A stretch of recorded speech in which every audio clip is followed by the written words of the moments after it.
And we're live. And we're a little late. Not everywhere. Well, time's relative. It's my fault. Sorry, everyone. I was running late. I've had one of the most literally painful weeks of my life. Turns out I have a cracked tooth, and I was on a call to a specialist about what are my options, getting it removed, getting an implant, and finding out I probably can't even start the process for another week and a half. So I have to take a lot of drugs in the meantime, or just deal with a lot of pain. So I'm smiling, but part of me is really not happy right now. But never mind. The show must go on, and there's far more important things to life than listening to me moan about my bad tooth. And besides, meeting with all you lovely people online, and Bill, you especially, takes my mind off the pain. So what do you want to talk about today? I had some Audium topics lined up, and then I was asking the chat room, and they're like, yeah, talk about old PCBs, talk about what favorite tools would be neat. Tools for the workbench is something. I just actually got a couple more pieces of test equipment that I didn't think I needed till I got a different kind of project. Actually, test equipment is always a really cool thing. I'd love to learn. If you've just gotten some new test equipment, definitely do show. All right. So one of the things, I can't pull it down, unfortunately, but one of the things I have is right here, and it's a Keithley 2281 power supply / battery simulator. Oh, that sounds very useful. Can it simulate all the different chemistries? So what you do is you use a SMU to record. It takes a discharge of a battery and records the characteristics, including ESR, which changes, as it turns out, during the charge cycle. And Timothy says, clove oil for my tooth. Thank you. Yeah, a friend of mine who's a RN did suggest that to me. So I immediately ordered some on Amazon because I wouldn't know where else to get it. It's not going to arrive till Monday. Anyway, sorry. Bill, Mike, I love it. I agree. Pull it out and show it to us. It weighs 20 pounds, and it's hooked up for Kelvin wiring out the back. Do you have a camera you can carry over there and show it up close? We'd love to see it. Hang on. Don't mean to be a pain and all, but it's like, you got to show it to us, Bill.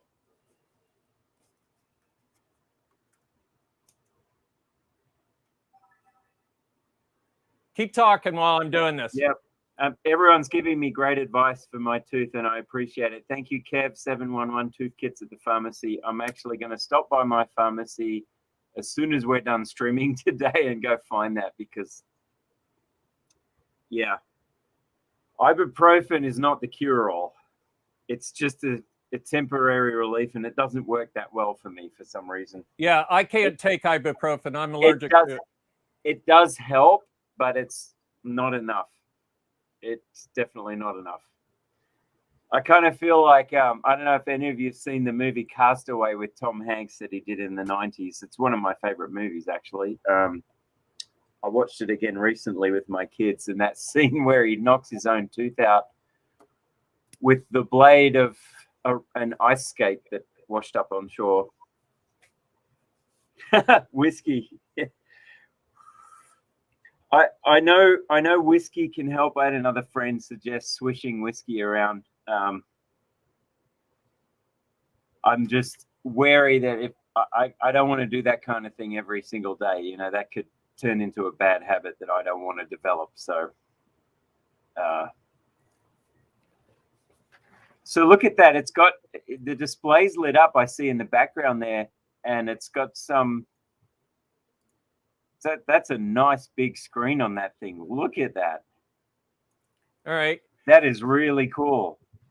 So you do this for what? Designing charging circuits, discharging circuits? Yes, we have a switcher supply that's battery powered that takes a LiPo all the way up from 3.4 volts, 3.7, whatever it's running at, and we're making a lot more voltage than that. So we're grabbing it from way down low and taking it way up high with a switcher.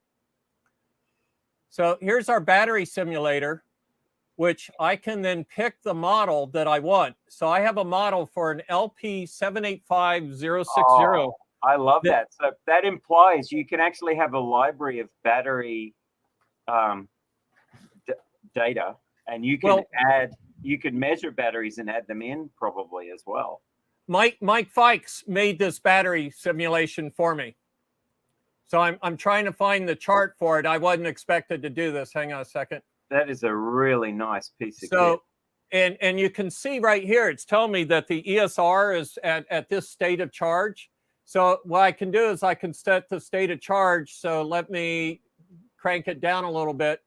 And you can see the ESR has changed right here. Yeah, it's increased a little as and the voltage output has changed. So this is also a power supply.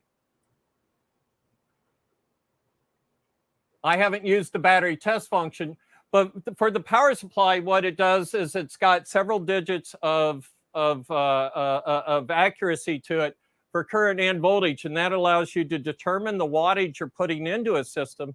And if you're playing with a switching regulator, that's important because you want to know the efficiency of your system.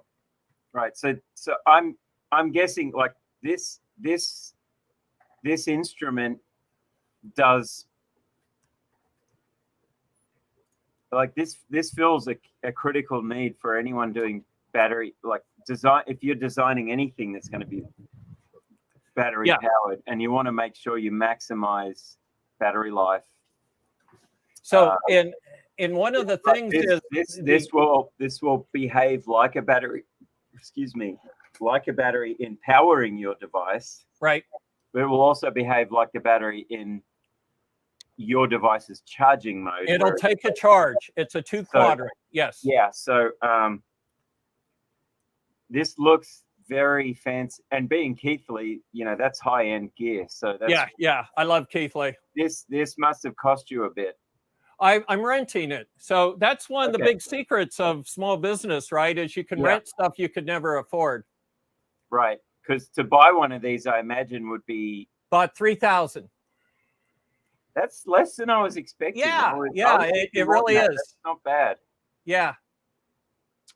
But the cool thing is, like, if you had the time and inclination, of course, instruments like this you could make your own with a Raspberry Pi and a TFT and the right kind of charging, discharging circuitry around it. But you'd have to really, like, that's if you want to really know and really know what it's going to be like with a specific chemistry or particular even brand of battery, right? You're going to need to get one of these Keithleys, right, or something similar. Now, Signal Path did a teardown on one of these and then showed a really interesting application. So when he did his teardown, the transformer was just a big Troid, and it was huge, and that's why I say the thing really does weigh 20 or 30 pounds. I really did have to carefully put it in there and then test my bench when it was done, right? To make sure you've got one of those benches. The top shelf is a steel bar underneath. So it's a steel bar. It's braced, and then it's even got wood under it. But there's a bit of a sag in my bench going on. It's at its equipment limit. I had to remove equipment to add equipment. Hang on, I'm going to put the lights back on in here. So I was getting glare earlier. So one of the things you can do, and the Signal Path guy shows this in detail, and it's counterintuitive. He used a power supply, a Keithley 2281S, to find a short on a PC board. And he did it by setting the current to like 6 amps or so, but then setting the voltage to 0.2 or 0.25 volts. And so he would see like 3 amps, 3.1 amp, 3.2. But if he went the other way, it'd say 3.3, 3.4, and he knew he was getting further away. But when he put it on a signal trace by accident, He's like, oh, no harm, no foul, because 0.2 volts won't forward conduct anything. Think about that. So it won't damage any of the parts on the board, is what you're saying. But Right. Even though it's unlimited current. It will put a lot of current through the copper. Right. And so you could blow, if you had a short in a board, you could blow it out. So, right. Yeah. Hey, so Chris is saying, yeah. I was gonna put this up because this is well, let's stick to the topic for a second, if we could. This is really just a kind of a playback thing. It's not really a chemistry thing, so it's only as good as the model you put into it, but it's still way more useful than plugging batteries in or using just a straight up power supply. Now, my power supply couldn't go down to 2 to 3 volts at 5 amps. I mean, you know, simulating LiPo batteries is a heavy lift. And I actually had to use Kelvin wiring to make it work. It dropped so much at 3 amps in a cable this long. It would drop so much voltage, the switching regulator would stall, and then even more current. And the voltage goes down, the current goes up, the voltage goes down, current goes up, and it would run away. So I had to do Kelvin wiring, which is the 4-wire wiring out of the back of the unit. So I can, you can't really see it from here, but it's actually a 10-gauge wire I'm using with a little sense wire that goes with it. Nice. It's pretty cool. Nice. So that's the first piece, and again, that's a rental. Let's see what people are saying here.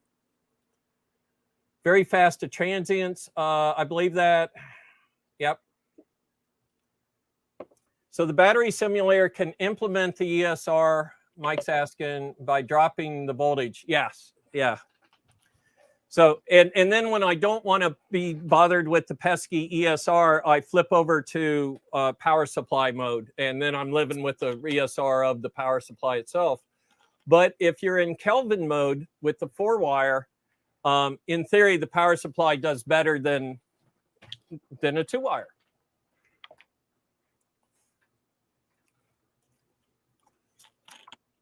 Cool. So you can also charge it. Yeah, Mike's making sure we understand. Just as you said, so there is a battery charger on my circuit, so you can actually see the state of charge go up as well as down. So it is a 2-quadrant. You can put current into and out of this thing. But it means you can design your own custom charge circuits. I mean, most of us would just go by app notes and data sheets of battery management control chips. But if you're doing, if you have a unique application with a strange cell arrangement or something, and you have to design your own, you need a tool like this, right? So that you can make sure you can test your circuit before you actually put any batteries on, right, and potentially cause a fire, because that's the other thing about lithium batteries that we all know. Like, there's a very real fire hazard with them if you overcharge, or you keep trying to charge, or if you overcurrent them, or if you physically damage them, like you puncture them or pierce through them, like they will dump current like other batteries, like alkalines, have a higher ESR. So there's a limit to what they can do when shorted out. They will get hot. They could potentially catch fire as well, but they're less likely to than a fully charged lithium cell. Right. Yeah. And these things are soft. Now, this is a hard pack, but it's got control circuitry in here that seems to limit it about 3 amps. I can pull 3 amps out of this little sucker. It's cool. And it doesn't get warm. This doesn't get warm. The control circuitry gets warm. So I wish they wouldn't do that sometimes, because I'd rather have full control over that myself. I believe you can buy them both ways. Yeah, I just got some recently for another project for a video I want to make, and they do have the same thing. So the idea, these ones were for I was just throwing something together with stuff anyone can buy on Amazon to make my own remote Bluetooth headset. Okay. The idea is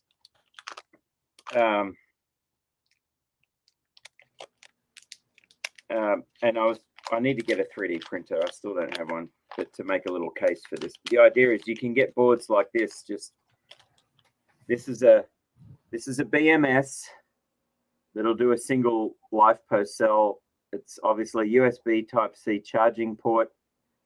So this will just charge the cell, and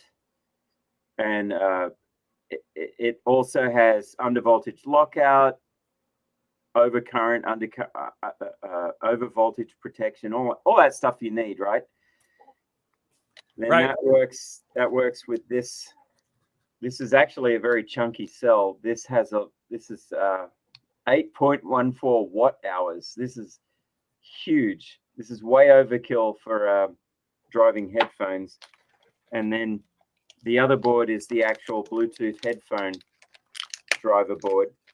And the point of this was, I know everyone has. I've got wireless earbuds that actually, my ears are a weird shape, and the first several generations of earbuds don't stay in my ear. They just fall right out because my ear's too open. So I have so what I have, for especially as a musician and playing, I use in-ear monitors. So I have custom molded monitors done by Audio.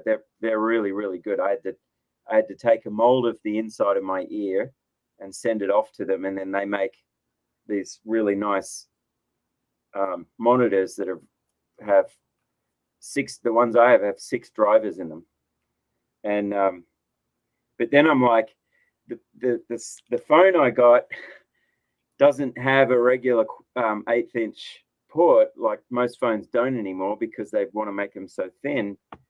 So I'm like, what can I do? And I found these cool little Bluetooth drivers on Amazon.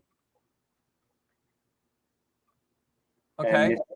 And so the idea is I get that. I've got my BMS and I've got the cell, and all I need to do is 3D print an enclosure to put all these together and just wire them up. And I have, voila, I have a very long-lasting Bluetooth monitor set that works with my nice earbuds that are custom molded.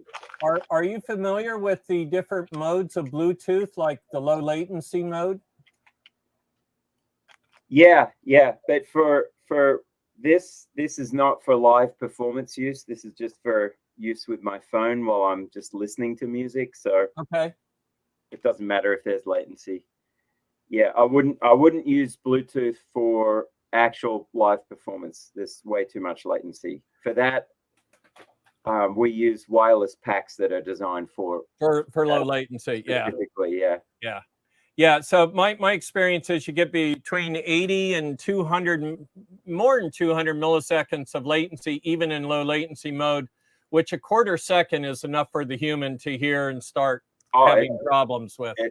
That's enough to cause issues sometimes, even especially for musicians. Yeah. Because people start talking over the top of each other because you hear a gap in the conversation.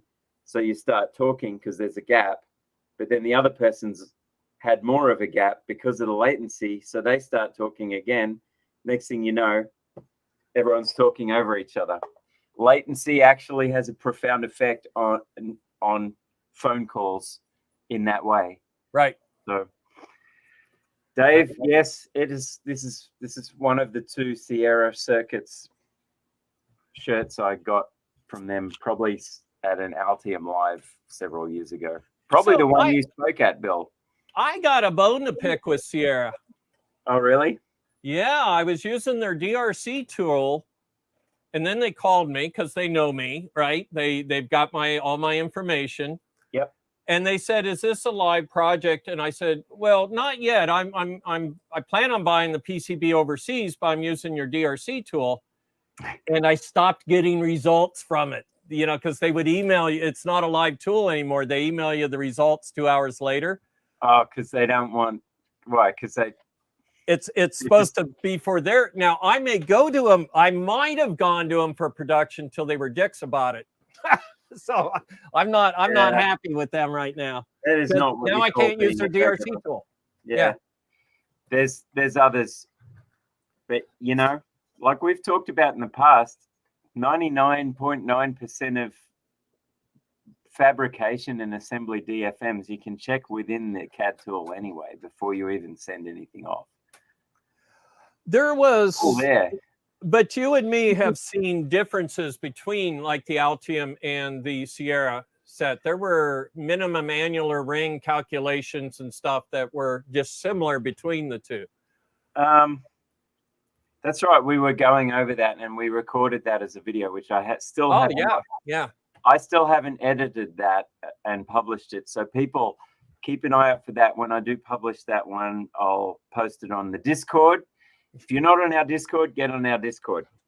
How do people get on the Discord? Coriolis-effect.com. Wait, the hardest part is spelling Coriolis. I pronounce it Coriolis. Yeah, we all do, don't we? There it is. Go there. There's a link at the top of the page. It says Discord. Click on that. That's a place where the whole community hangs out, talks about retro computing a lot. Also, other electronics projects we're working on. There's a lot of really knowledgeable people there who are very generous with advice and helping each other out. That's a really great place to go. So, yeah. So I was saying, once I get that video that we did, that was weeks ago now, Bill. Probably a month and a half ago that we recorded it, but I still haven't had the time to edit it and publish it on YouTube. But as soon as I do, I'll be announcing it on our Discord and other places as well. So, right. Keep your eyes out for that one. Right. So, you know, we just talked about feeding a battery-powered switching regulator. The other half of that argument, of that equation, I should say, not argument, is this thing. Look at that. And Dave Jones has shown this before, but they're also really nice. Yeah. So what I can do is I can go in and set a wattage. Hang on, go ahead and make me put my glasses on here. Enter. So one of the things I can do is set a continuous power mode. So you have constant current mode for a load. This is a dummy load, by the way. So this goes on the output of the circuit, and I can program it for to act like a resistor. I can program it to act like a constant current source. I can program it to act, or a constant current load, a constant voltage, or constant power.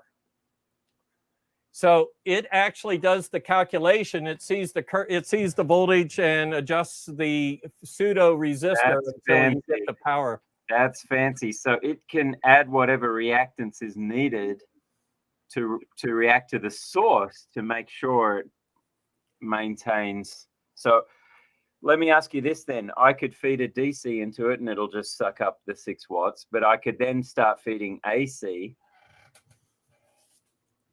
And will it automatically make the constant power?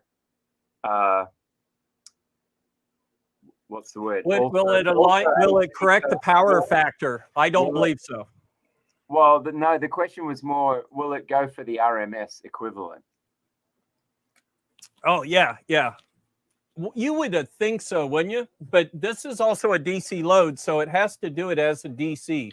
Oh, yeah. I wasn't even reading the text on the top of the display there. Yes. So it's only for DC. I got it.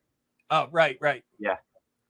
So, and it is processor control, which means it can only keep up with certain changes at a certain speed before it, because it calculates the size resistor to act like. Yeah, I'm showing you with my hands, but the video is still on the power supply. Yeah. But so what Mike Fikes did was he put in a constantly changing signal, went faster and faster till he got it to break. Yeah, Chris is asking, can you program loading profiles? I bet you can. Yes, you can tell it 100 milliseconds at 5 watts and then 20 milliseconds of 18 watts or something if you want to implement a dynamic power load. Yeah, and this is exactly the kind of instrument that companies like TI would use when they're developing an application note for, say, a switching power supply controller chip, and they're doing a reference design. and they want to generate data to show you the power supply's transient response and things Right. like that, right? So they'll use one of these in the lab to hook it all up. Whereas for me, I would be using MOSFETs, resistors, and breadboard, or perf board, proto board, and heavy wires, and sort of lash together my own variant on that. Right, which is what I was doing prior to that. I actually ran an IRL 540 FET that can switch at 5 volts, and I was switching in and out different resistors. Right. Or that's what I was doing until I got this from Mike Fikes, by the way, this power supply. If you do the math right, you can even use MOSFETs in their ohmic regions. Right. If you have a heat sink. You can put the MOSFET on a big heat sink, and I've seen programmable dummy load or programmable DC load kits in Electro magazine that actually did it that way some years ago. They published, and it was actually a really good design. But just a MOSFET on a heatsink controlled by a little microcontroller. Right.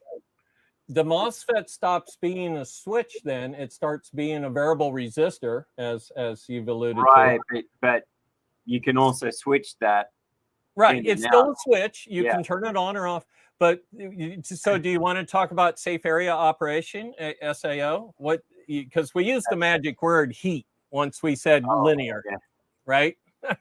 What's it? SAOR or something? Safe operating area region, or that's safe operating area, SOA. That's something that used to be in every power transistor data sheet. Yeah. But it isn't so much anymore. They just give you the basic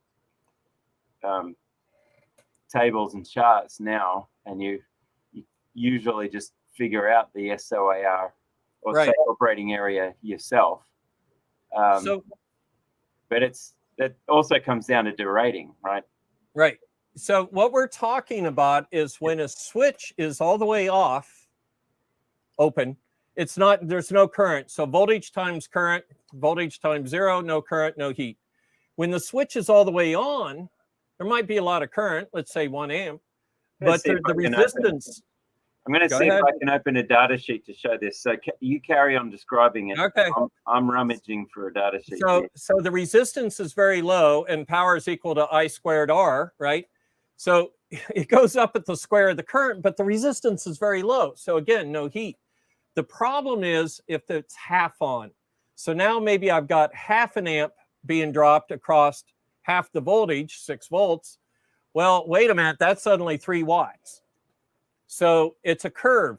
All the way on or all the way off is low power, but in the middle, we get into where we have to do our duration for heat. We have to act like engineers. We have to do the math to say how much heat do I have to remove from this. Right. I don't know if I can find a data sheet quickly that contains Oh, it's a big topic. I did a Hackaday video on it. It was my first Hackaday video was on safe operation area. I had charts and graphs. Actually, this one has it. So let me share this. Okay. I'll share this PDF real quick. Let me get back to StreamYard here real quick, and I'm going to add.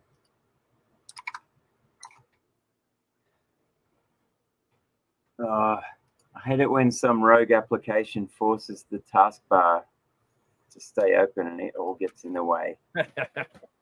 I love when it changes focus without your permission. Yeah, that's irritating as heck.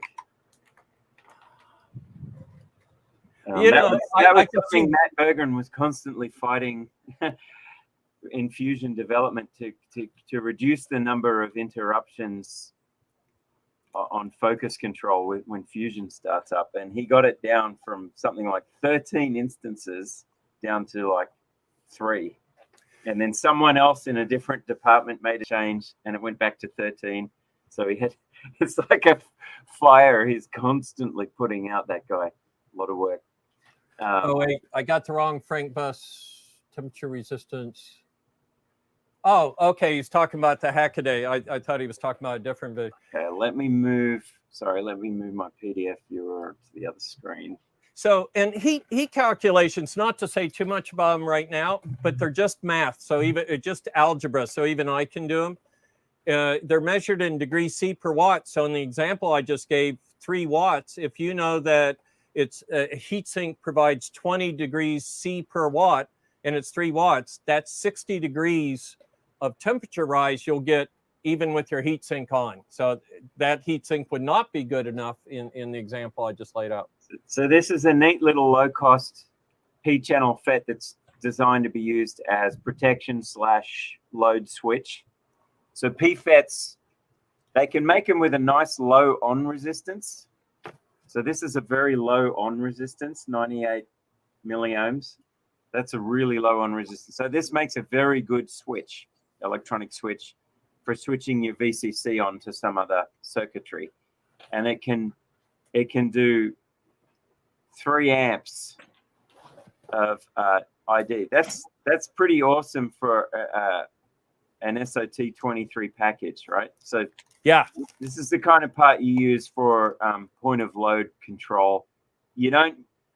PFETs don't switch on and off quickly, so it's designed to be used for soft switching applications, right? But we have the maximum ratings. We have the maximum voltage, 30 volts, continuous drain current, 3 amps, pulse drain current, 24.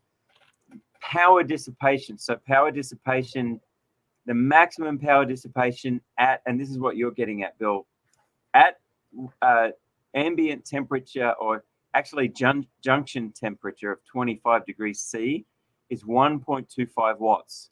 So what does that mean? That means the amount of current we're pulling through the channel has to be less than 3 amps. And the voltage from drain to source has to be less than 30 volts. right. And so that sets the outer limits of our safe operating area. But across that is power dissipation, which at 25 degrees is 1.25 watts. So if we have the MOSFET operating such that it has 3 amps running through it, and that would mean the maximum voltage from drain to source we can actually have at a junction temperature of 25 degrees is it's just do the quick math there, and I'm too lazy to use my head, so I'm gonna pull up a calculator. So you typically want a maximum junction temperature of 125 degrees C. So, and they were showing 25 degrees ambient. So right there, that says that the maximum is 100 degrees C per watt, or not per watt, but 100 degrees C rise. Like the maximum allowed power dissipation at 1.25 watts with 3 amps, with the maximum of 3 amps drain to source current. It's officially negative 3 amps because it's a P channel device, right? But right. Okay, run with me here. The maximum voltage drop we can tolerate is actually 0.416 volts, according to the absolute maximum rating, even though the VDS allowed goes up to 30. So the concept of the safe operating area is this creates a perimeter. It doesn't mean you can go all the way out on all axes. Right. It means you can go to one point on the perimeter, but you can't necessarily go all the way across. And this is given as a graph in a good data sheet like what we get with Infineon parts, which are kind of the name brand parts, right? They give good data sheets. So they give you this operation area limiter. Oh, there it is. Yeah. And now this is actually saying the RDS on itself. By RDS on, right. The actual channel resistance can also limit the operating area itself. So some MOSFETs to a degree have some built-in protection with channel resistance. But and this is saying, well, this is your safe operating area. What are they saying? They say maximum current DC is 3 amps, but the pulsed current allowed is 24. And that's because you might actually be using a MOSFET in a switching power supply. So they're saying, well, if you limit the amount of time that it's carrying that current to 100 microseconds, you can do 24 amps pulsed, but then the limit to power dissipation causes this, because we're dealing VDS here, voltage versus current.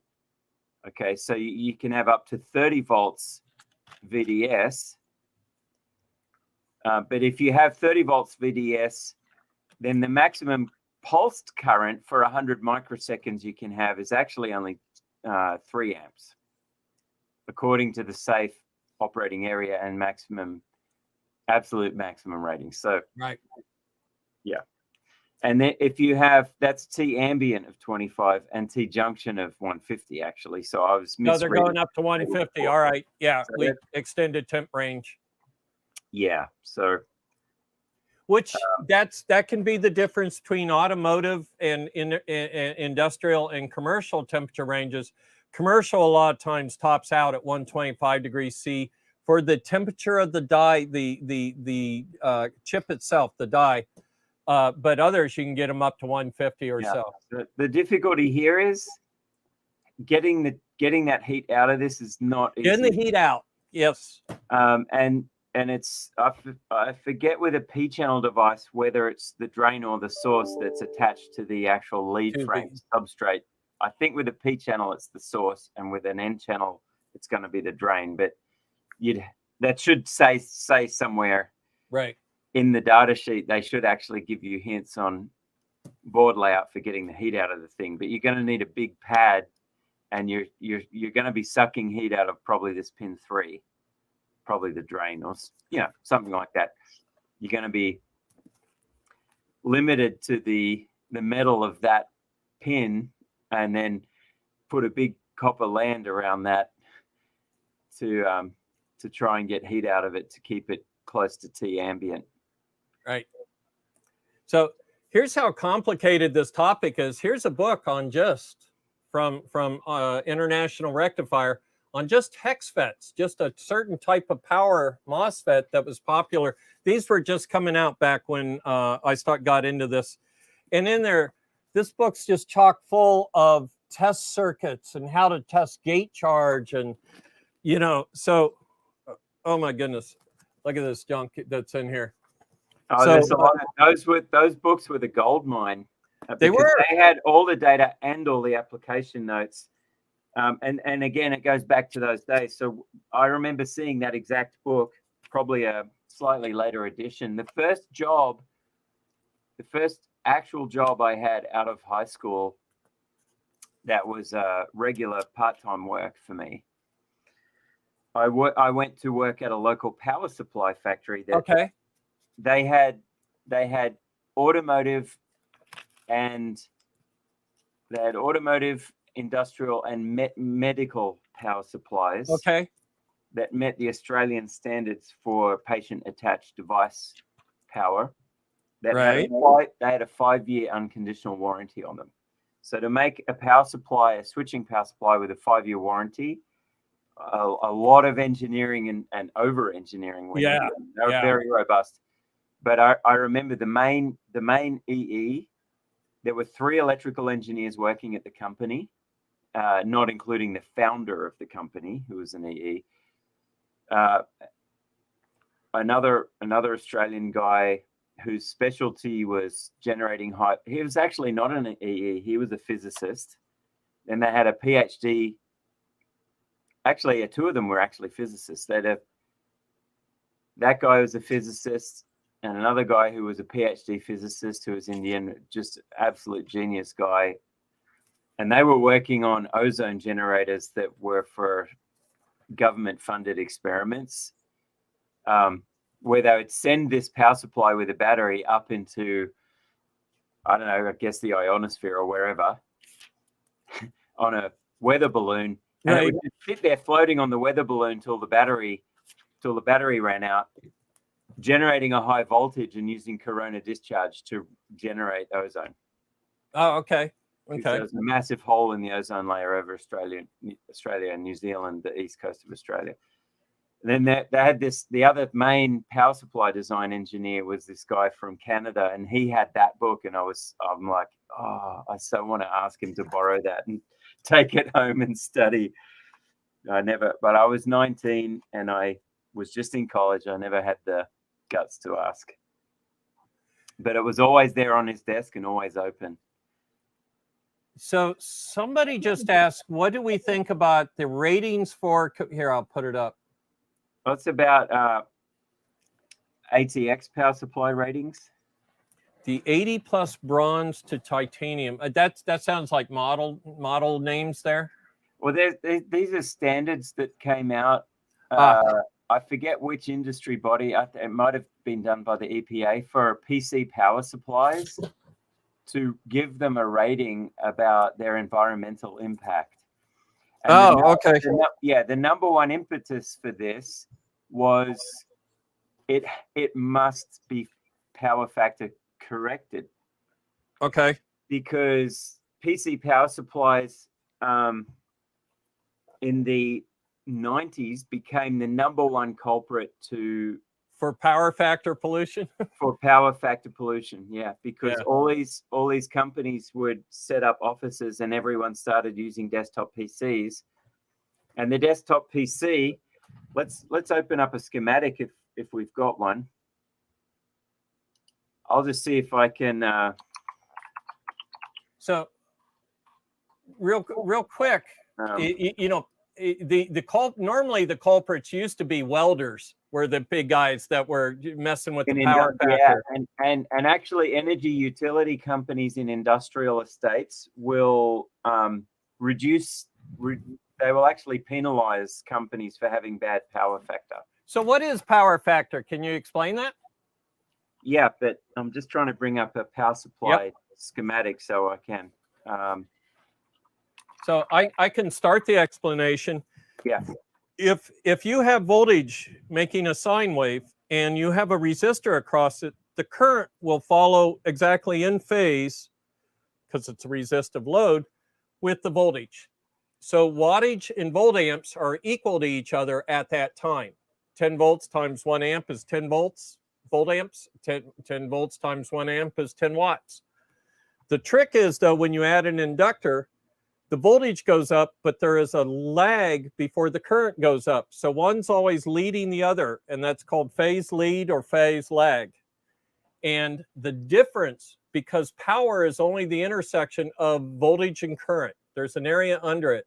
So if you have voltage and the current is completely out of phase with it, there's no power being dissipated. Never happens, but there's no power being dissipated. So quite simply, the power factor is the phase lag between current and voltage.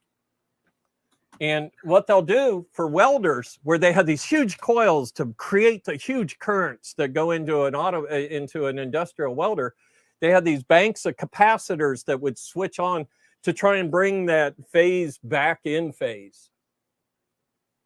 Okay, so I finally managed to find one that had a decent resolution. It looks like it's been done in Eagle. Drawn in Eagle. So Macron Power Company Model ATX 9912 by Andrea Ronisova. So Andrea, I hope you don't mind me using this. Your name is still on the drawing, so you get full credit for it. But let me try and share this real quick. I have to move it to my other monitor so I don't end up with the screen feedback loop of death that we sometimes end up with. But so this is the classic ATX power supply.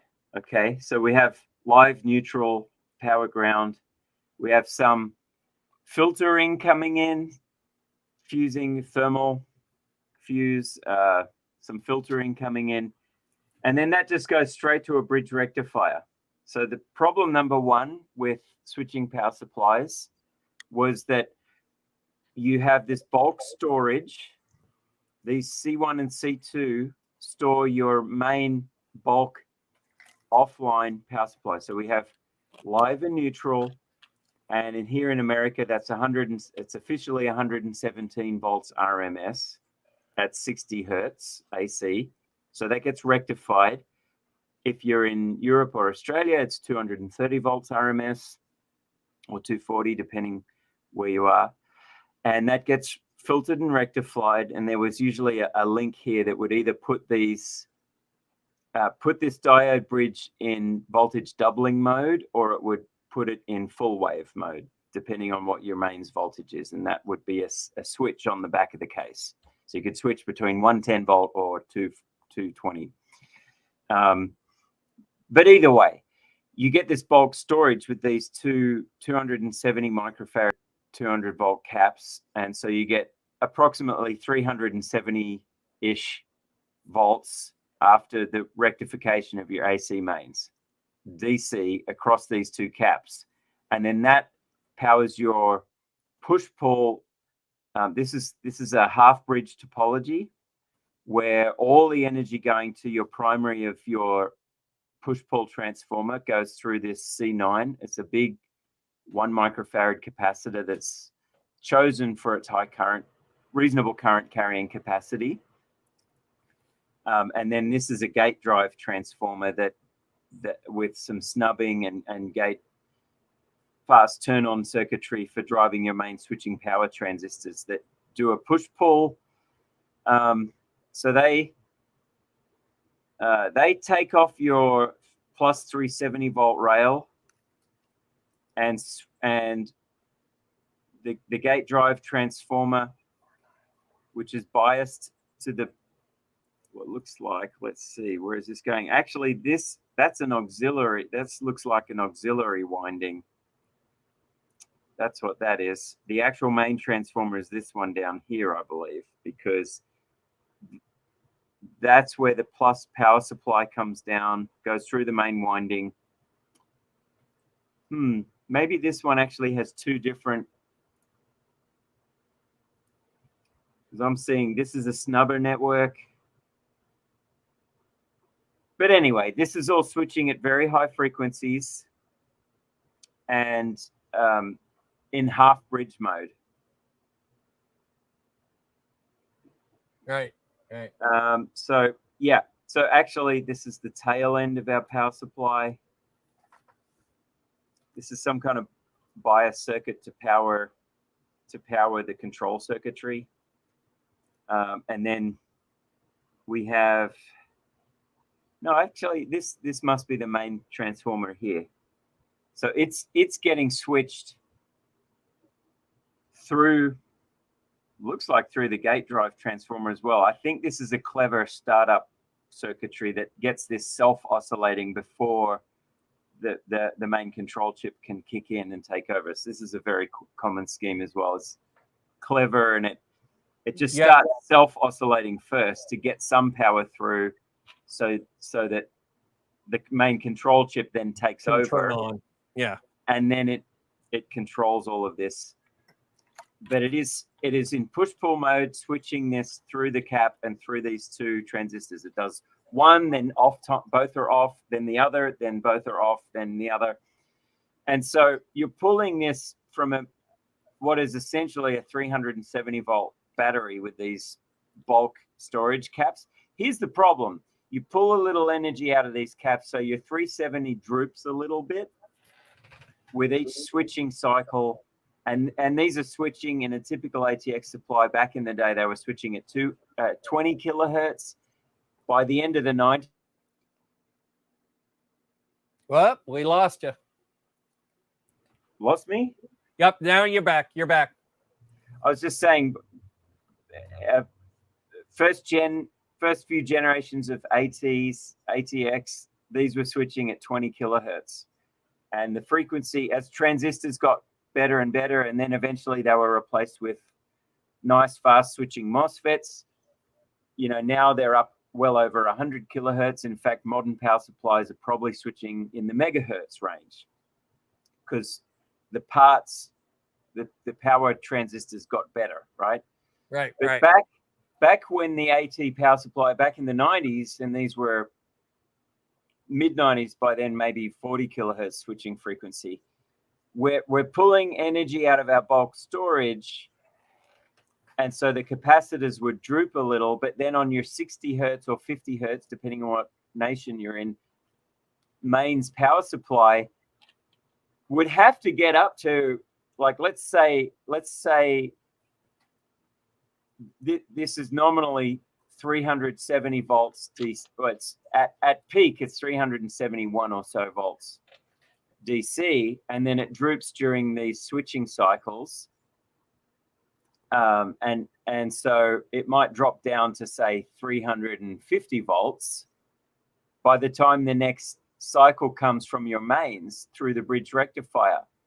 And so the mains voltage, which is a sine wave, has to get up and overcome the voltage forward drop is probably about 1 volt, and it has to overcome wherever the DC voltage of the caps are before any current starts to flow and those diodes in the bridge get forward biased. So you have a mains voltage that's a sine wave,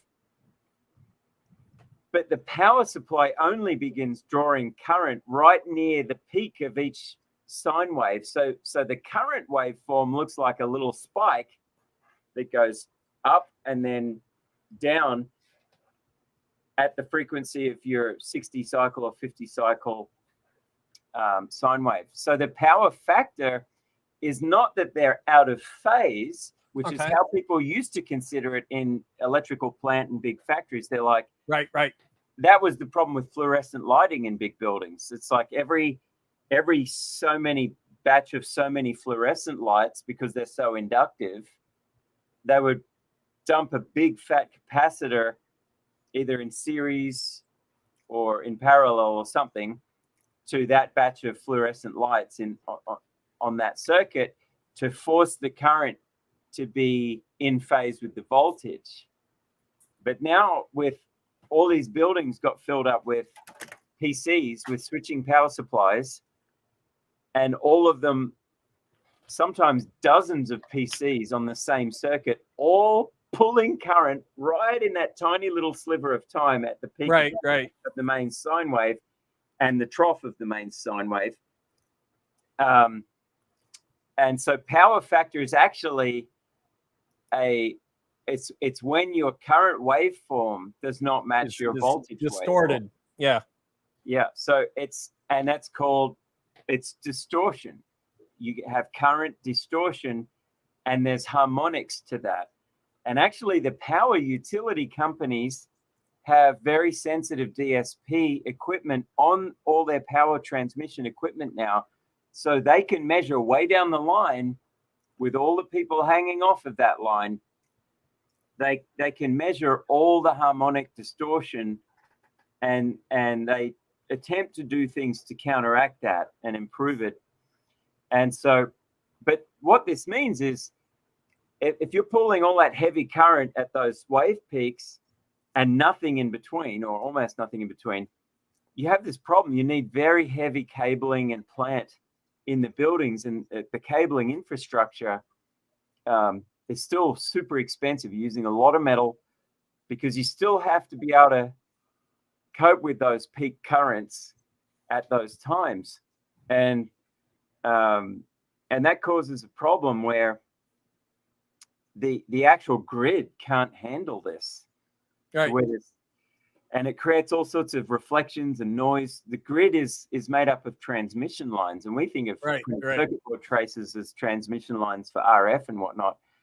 But think about this on a big scale, going over hundreds of kilometers or hundreds of miles of cabling and transformers, and it all has impedance. It is all electrically engineered. It's not just random. People did the math and did the hard work to engineer the whole system in every major city where there's a power grid.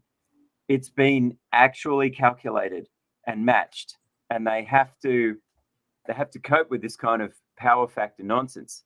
So what they did was they formed a coalition with the EPA or whatever, because this also causes, this bad power factor causes greenhouse emissions in the generation of electricity and waste as well, because you have to have it there for when there are people doing the right thing who have good power factor.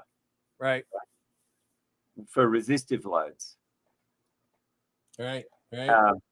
But so all the computers in all the world caused a big problem. So they had to go and say, we need to raise our standard to a higher level and make the industry wake up to this and actually design their power supplies to not cause this problem. So basically by the early 2000s, they started coming out with these ratings. So 80 plus bronze, 80 plus gold.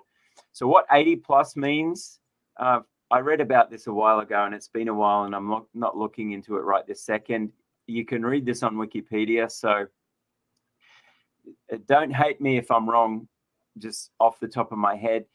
But I'm pretty sure what the 80 plus means is the design of the power supply is such that it must be more than 80% efficient.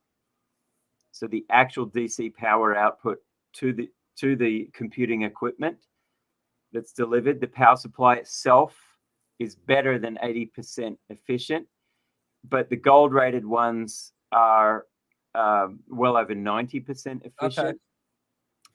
In this power supply schematic we're looking at right now, there's no way this could even be more than about 75% efficient. Yeah. With a classic ATX power supply design like this that uses 2SC4106 transistors, they're old parts. They turn on slowly.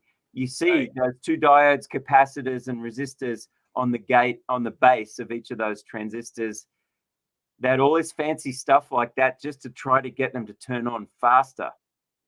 And then then to turn off quickly is a big problem.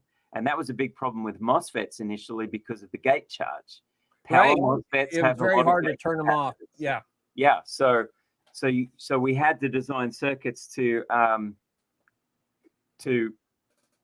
a lot of the design effort was in pump the charge to turn on really fast and turn off really fast, because when they're in between, they're in their linear region and they're wasting power. So if you want efficiency, you got to do that, but the parts over time now with GaNFETs, I just worked with the team on a contract where there was a need to do a very high voltage switch very fast, and there's gallium nitride FETs now that can switch in less than a nanosecond. We discovered they're amazing. Right. Yeah, they were talking about gallium nitride in the chat room here. Yeah, so those are the enablers of getting us to that level of efficiency. So efficiency is one angle. Like you could look at this power supply, and for its time, this schematic may have been drawn recently, but in its day, this was cutting edge, and it was more efficient than an old computer power supply like what was in the Commodore 64, where you had linear regulators generating very nice smooth voltages, but burning off a lot of heat. Yeah. Right? Because just throwing it away. Is incorporating the regulation into the switching pulse width modulation. That's what made these more efficient. So that's gone to a whole other level now, where it's pretty common to get better than 96% efficiency at full load. I say at full load because if the power supply is just there idling and you're only at 10% load, you're not going to get quite so much efficiency out of it. But the other problem that had to be solved was power factor, pulling current from the mains 100% as a sine wave in phase with the mains voltage itself. Right. And then starting out, the first I was aware of was Motorola had come out with a switching power supply chip that would let you design a circuit that went in front of all of this, called a power factor control. Correction. Yeah. Right. PFC. And let me see if I can find. So just to kind of show the history of this, the 128 was one of our first switcher supplies at Commodore. Probably not the first, but one of the first. Look at the size of this, just to make like 4 or 5 amps at 5 volts. Just this thing's huge by today's standards. Oh yeah. Like here's one. Let's see if. So the vendor, Japanese vendor, thought they could sell it to us for 50 cents a watt. We ended up paying 15 cents a watt for these things, and that was monumental back then. So this was the next generation of ATX power supplies that would put a circuit like this in front of the rest of it. So in front of those 370 volt bulk storage caps, they'd put this circuit first instead of a regular rectifier. So they do still have a rectifier bridge, but instead of a big fat capacitor here that has a lot of bulk storage, that they put a really small one. And so the voltage here is a rectified version of mains that just tracks with the mains voltage. So it's what's the name of that waveform? A rectified sine wave. I forget that it has a proper name, but I forget what it is. Yeah, I don't know. So this is essentially a rectified sine wave. It looks like camel humps.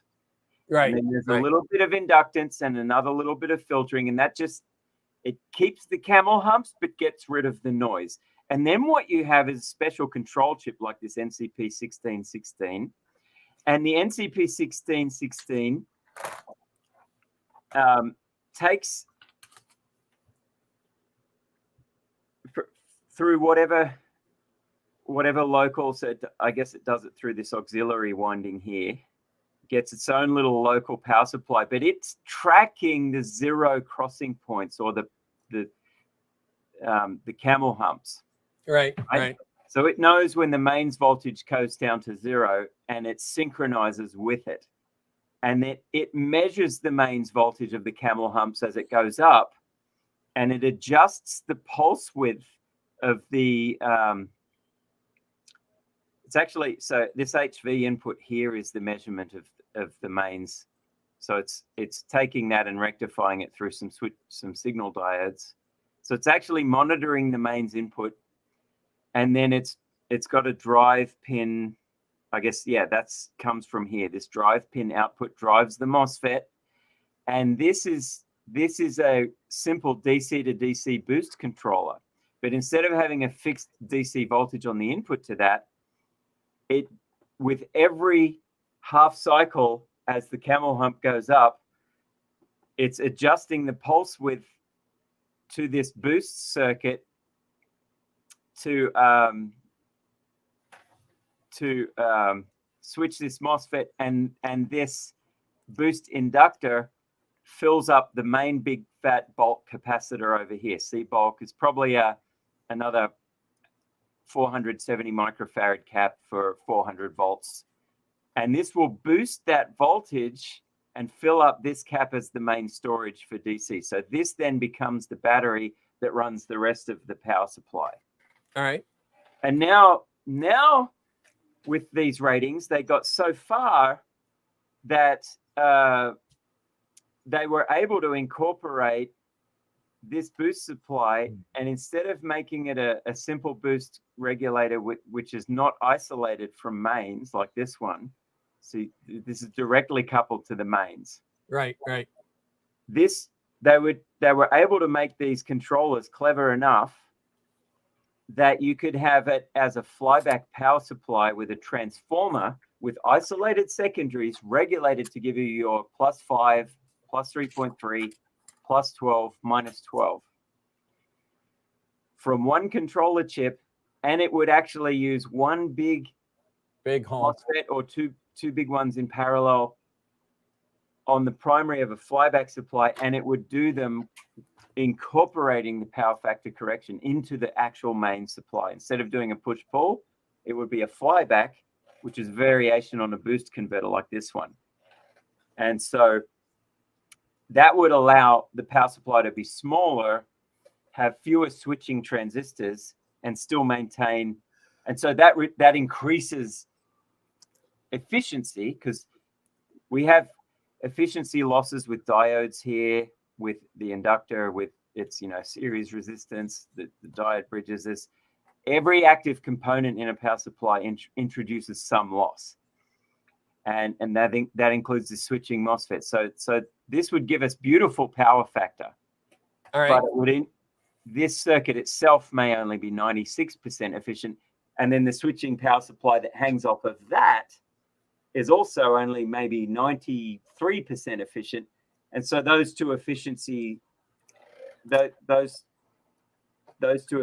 combined to give you maybe down to 80% efficient. Right. And that's why they said, well, we want these ATX power supplies to be at least 80% efficient. So that's why they call the rating, 80 plus. But you get a power supply now for a good gaming desktop rig. It's going to incorporate power factor and the main switching power supply are going to be one and the same thing together with a very clever control chip. And at full load, it should be over 90% efficient. But that's where the bronze, so I wouldn't know how to pronounce your name, but I'm going to take a guess at it as Bacon. But yeah, it's 80 plus, bronze is 82, silver, gold, platinum, and titanium. So this is about efficiency, but they have to be power factor corrected as well. That's basically the goal. So we didn't intend to talk all about no, we didn't. But we kind of got on that roll with that Keithley battery simulator, which is a pretty cool thing. Yeah. Yep. So very cool.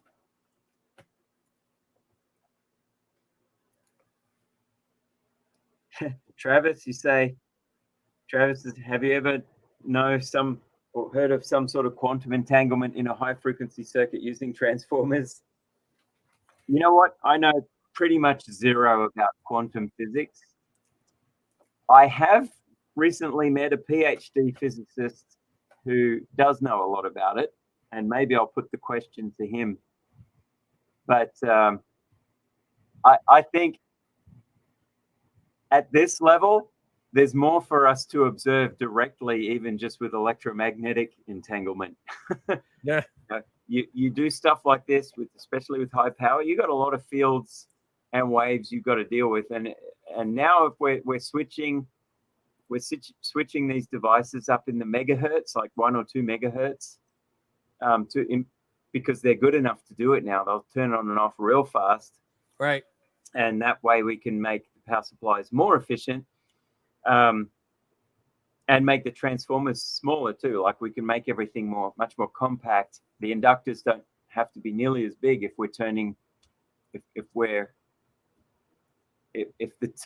the amount of time we're storing energy in it magnetically is shorter.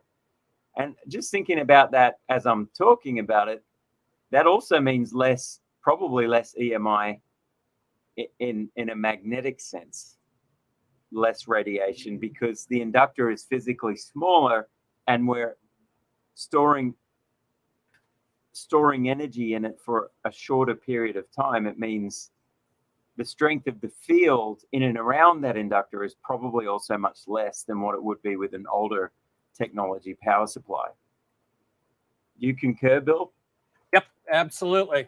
I'm using 1 meg coils right now, and running into the issues when you try and pump a piece of iron at a megahertz, but we're working through it. Well, that's the challenge too with designing the inductors. Now we have this other issue. The inductors have to be exotic because it's not just the transistors that have to be able to turn on and off fast. Right. It's the inductor itself. Now we're switching at those frequencies. We're dealing very much more with things like skin effect in the copper windings, which so everything's trade-off.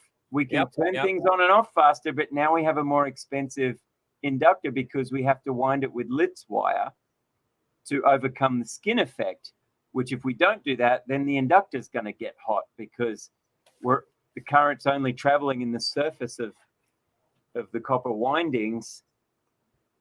Right. Because of the frequency content switching it on so fast. Right. So everything's a trade-off. You want to switch fast? Okay, now you're going to have Litz wire takes up more room on the coil winding, so you may not technically need you can go with a smaller inductor, but you may not be able to go as small as you want because it still has to have winding area available for the Litz wire.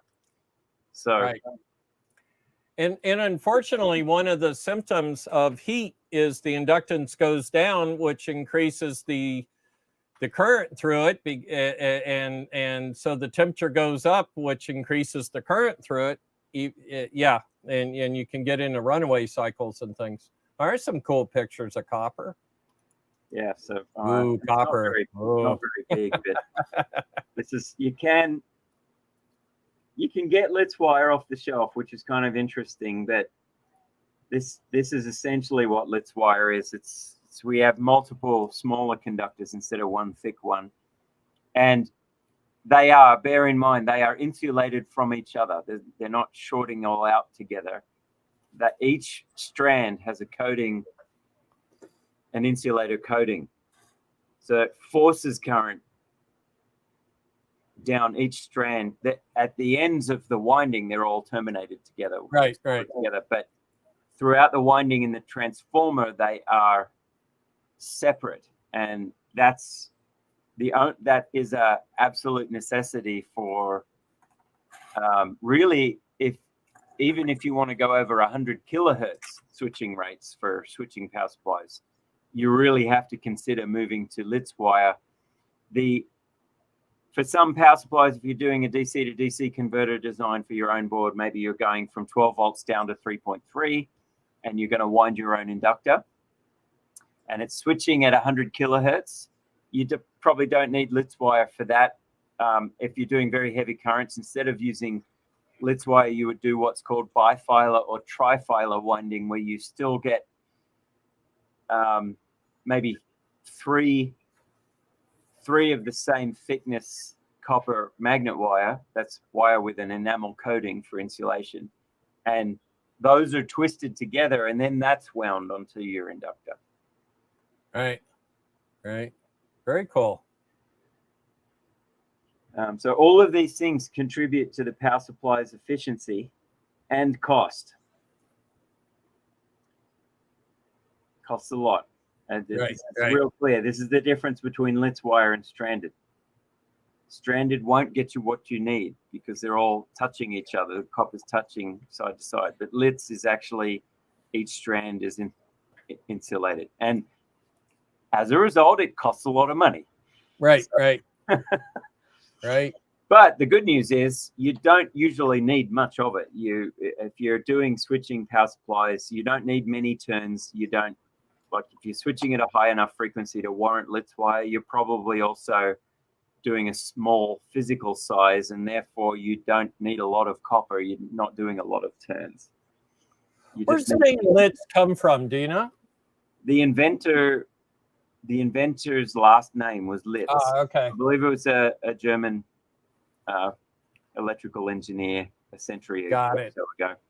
Litz wire was originally invented for RF applications. If you let's say if you want to build your own AM receiver like a crystal set radio would have, AM receiver inductor. Some AMs you'd actually use a coil, a basic AM receiver circuit that would be a detector that's powered entirely by the signal, like this one. You have a coil on a rod of ferrite. Right. And Litz came up with the idea of using Litz wire in this circuit. Okay. Because he was like, I need to try and receive something at a much higher frequency, higher carrier frequency, and I'm losing too much of the signal in my coil. Right. Because of skin effect. But I can't make the wire any thinner because then I'd be losing it anyway. Yeah. So he came up with the idea of, well, I'll make multiple strands of thinner wire twisted together, and that's wound on that's wound on the coil to make the antenna for the AM detector circuit. Got it. Yeah, I built a crystal radio when I was a kid. Did you build one? I tried and I got frustrated as hell. It actually put me off radio for a little while, for a long time, because as an 8-year-old, so when I turned 8 for my birthday, I got a 200-in-1. We've talked about those on the show. Right. Was it called Science Lab? Yeah, something like that. 200-in-1. Man, if I could get my hands on one of these without, breaking the bank, maybe I could. Something like mine wasn't that expensive. I bought mine for a show. Yeah, there you go. You had one like this. Mine was a bit different. Mine was a different edition that Radio Shack in Australia was selling. Let's look for images. Mine had an LED 7-segment on the front. Yeah, mine didn't. My original one, mine that I have now, has the LED 7-segment, and this is 150. Mine was 100 projects when I got mine in the 70s. Science fair too. This was the version I had. Right, this one. Let's have a look at that in a new tab. Man, I love this thing. I ended up tearing the whole thing apart about 2 years later to harvest parts. The parts for other projects. It had a big red light bulb in the front, had a CDS cell, like that's a light dependent resistor. Right. Big speaker, had DC power supply output. And this was my favorite part of the whole thing. Six red LEDs. But it had a 7-segment display, a select switch, and this tab. So it had all sorts of projects for doing Morse code, for learning Morse code. You could hit the tab to tap out some Morse code. It was just way cool, right? I don't believe I had not seen an LED when I got my kit. I got mine in the late 60s. I would have been in like first grade or third grade. Right. So I built my first crystal radio when I was in first grade. And then between third and fourth grade, I got one of those kits. So it'd be early 70s. I had never seen an LED. I don't even know if they were commercially available, just to date myself. Yeah, probably LEDs really. Everything was light bulbs. Yeah. Opto isolators were light bulbs. I realized mine was different because I got this in 1983. That's when I turned 8. So everyone, you can do math roughly how old I am. There's a question totally off topic, Bill, but it is someone really, really wants to know. I'd guess at 5 amps. You can look around and find out what all the peripherals are and stuff. I'd be guessing, but I want to say 5 amps will be enough for you. That's the good news about retro computing, is even though they use NMOS chips that were pretty inefficient for their time, there still wasn't so much in there that you needed. Like, it's really a modern PC that needs tons of current. It needed some current then for the cassette and for some other, and they tapped off 9 volts on the 64 and stuff. Yeah. I have the computer I'm running on now. I built to save money, but still have enough power for experiments with GPU, but also mainly rendering, 3D graphics, and video rendering. Right, so it's a beast. It's a Dell T. I got it used off eBay. A T7910 tower, and I put the extra Z on, and I put a NVIDIA Tesla K80, which takes a lot of power. It's a dual GPU. I needed to modify it to have fans. Right.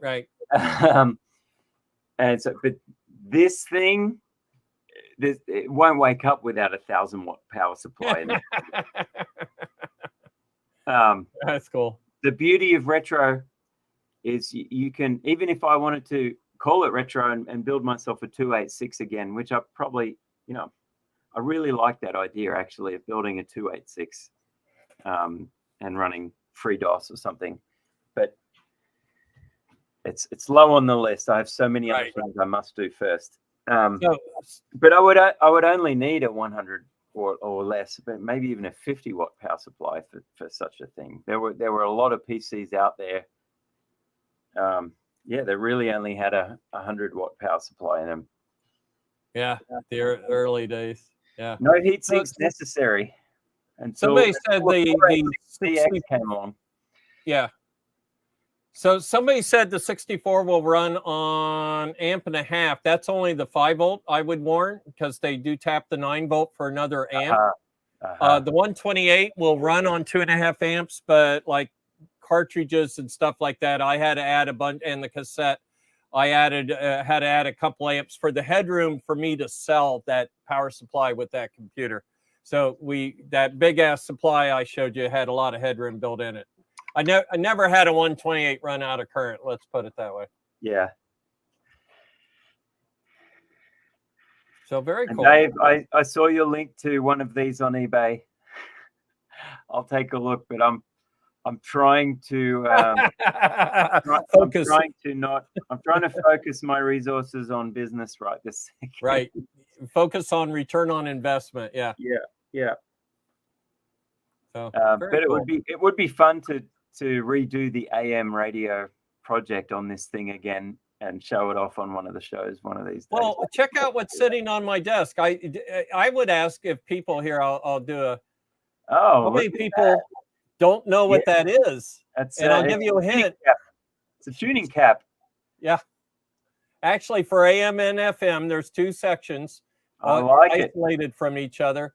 And this is a great visual aid for how capacitance work. There's air between the plates. And when I saw this as a kid, I started my understanding of how capacitors work. Modern radios still have to have those in them for a basic, and a lot of people still listen to regular FM AM stations. I guess we use reactors now. They use synthesis. Yeah, or they use synthesizers like the local oscillators and all that for tuning. But yes. Yeah, we could show like the old 7-tube. Remember that was a thing, the 7-tube radio. I remember even in the 80s the integrated hi-fi that my dad brought home was a really nice Japanese one made by Sansui, and it had some different units. It had a separate cassette deck, a separate turntable, and then it had the main unit, which was the tuner and the amplifier were integrated together, and the others plugged into that. But I remember in that having a look inside it when I was learning about electronics, and it had a cap that looked just like the one you held up, but the dial had this really elaborate contraption with springs and rope and dial string. You had there was an art to dial cord. It was tensioned with a spring, and it had multiple windings around the dial, but it was geared. Right, and it'd go up to the big knob, and it had a turns ratio of like for every, I don't know, 5 to 1 or something. 5 to 1 revolution for 5 revolutions. No, even more than that. Right, because you had to turn this slowly while turning the whole dial, and this only has 3/4 of a turn. Right. Yeah, because that whole cap will cover the entire band. Yeah.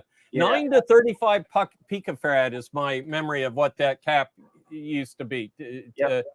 9 or 10 to 35 was the range. That thing would move real slow. Slow. Yeah.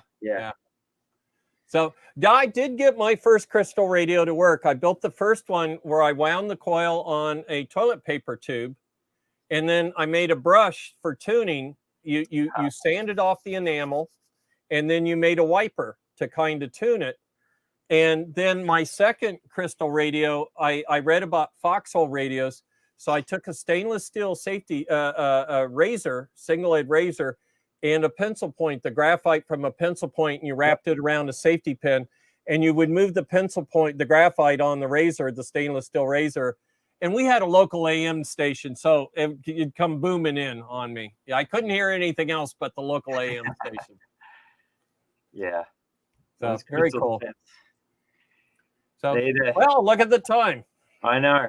I thought you couldn't go more than an hour today. I said I might not. If the phone rang, I'd have to jump. Yeah. Oh, right. Okay. Well, fortunately, they left you alone. It didn't ring. Yeah. So very good. Yeah. So not sure what's up on the block next week, but I might be in more pain from facial surgery, or that might happen the week after. I don't know. But one way or another, we're going to stream something, aren't we? Yeah, we'll do something. So very good. Well, hey, great seeing you again. I'm sorry for the pain part. Right now, I've taken some anti-inflammatory over-the-counter, and just because we're on YouTube and always don't say medical stuff on YouTube.